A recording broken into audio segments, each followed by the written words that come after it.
Hello, Canvas Explorers. I wanted to do a quick recording on the work I've been doing in my sandbox, which I've renamed Transition LMS, and explain some of the approaches and methods in the design. You'll notice, perhaps first off, that we're looking at student view, and that the secondary menu, or what some people call the course menu, has been entirely disabled.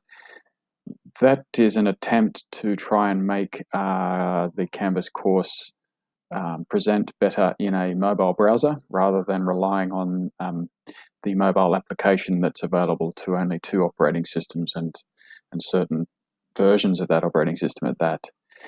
It sort of works, not ideally. Like, this content window doesn't resize to fit within the mobile frame, but you can do that manually as a mobile user. So all that disabling this secondary menu does is just make a little bit more screen available for the actual content. And then you can quite quickly and easily bring back in those menu items that were normally in the secondary menu, bring them back in from the right-hand side when you're editing, and in any place and any page, and rename them. So what we're looking at is the home page here is the syllabus. You can edit the syllabus page up here, and then what happens below is automatically generated based on dates, ordered in dates.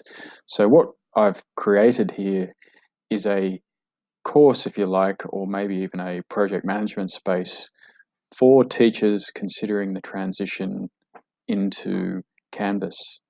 And so I've set out assignments based on what I think are key milestones or key things to do and think about in that transition, starting with preparing the course for a learning management system, which in detail, we'll just look at that.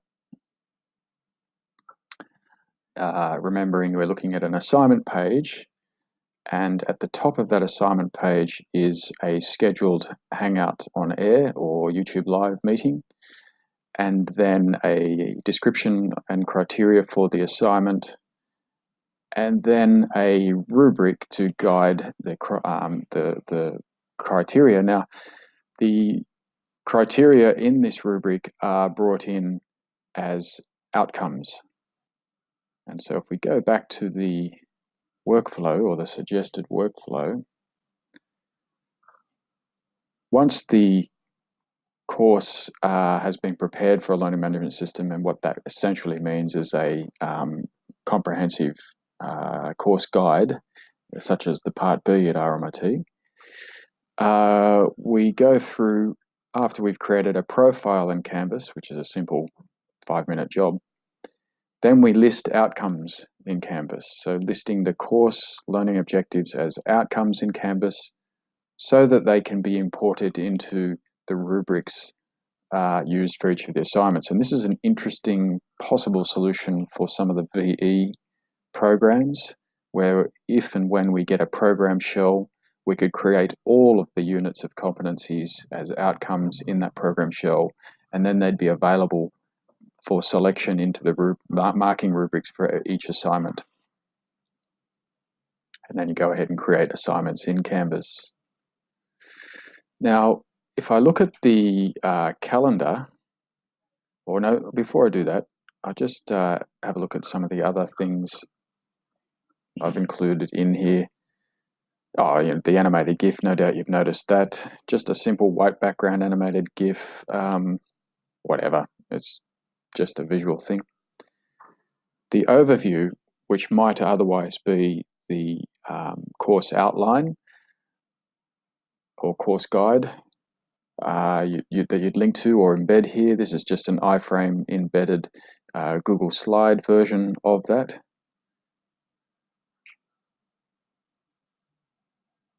Just going through the major assignments, and then mentioning the schedule of events, and to be added in there then is that calendar. So by embedding a Google slide presentation, obviously this gives me and whoever's collaborating the flexibility of just updating those slides, and then they'll propagate into here, or the updates will be visible here. So if we go back to this course homepage, for enrollment, obviously you don't need to think about this. This is all centrally managed, but I've just created a Google form asking for the very bare minimum of detail in there. And then a link to the forum. That's just the discussion feature in Canvas, just manually added there. And now calendar. And in a previous screen recording, I suggested that the calendar be used to sketch out and even drive the course development. So you can see all of those assignments are visible in the calendar because they've had due dates added. If we look at the agenda view of that calendar, they're listed more or less or exactly the same as they are on the syllabus page in list form.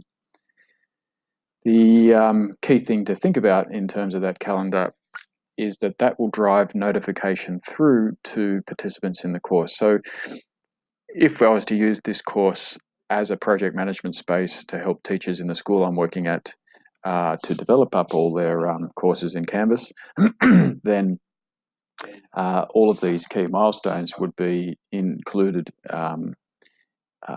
in their notifications, so that'll push through to their email, be available here on their mobile, and if they've enabled their mobile phone, they'll get an SMS message. So for all intents and purposes, a participant need never come to this site. They'll just get prompts, and in each of those prompts, so I'll go back to calendar, in each of those prompts will be media included in their alert. So you can consider this as the content to the course embedded in the assignments, which are then listed in the calendar because they've got due dates. Now, if you didn't want to have all the content, or if you didn't want to have so many so-called assignments or milestones, if you like, formative or whatever, then you can set up events in the calendar that lead up to the assignment. So the events then can contain the prompting content, and then the assignment can just contain the instructions in the rubric. I don't think there's anything more to add, except I've got a luxurious 2 minutes left in the recording, so I may as well have a look at the designer view, or the teacher view. I'll switch off student view. And you'll see that that secondary navigation has come back, but they're all grayed out, meaning they're switched off, and you can do that and manage that in settings. When you're viewing the home page, you can choose the home here and switch it out to one of those. And then in the assignments is a fairly quick way to add and remove assignments as necessary. You can see I've made summative and formative, the formative being just basic milestones in the overall project, and the summative being key milestones. What else have we got there? The outcomes are interesting. This is where you add all of the outcomes, and I've borrowed some outcomes there from the training package TAE.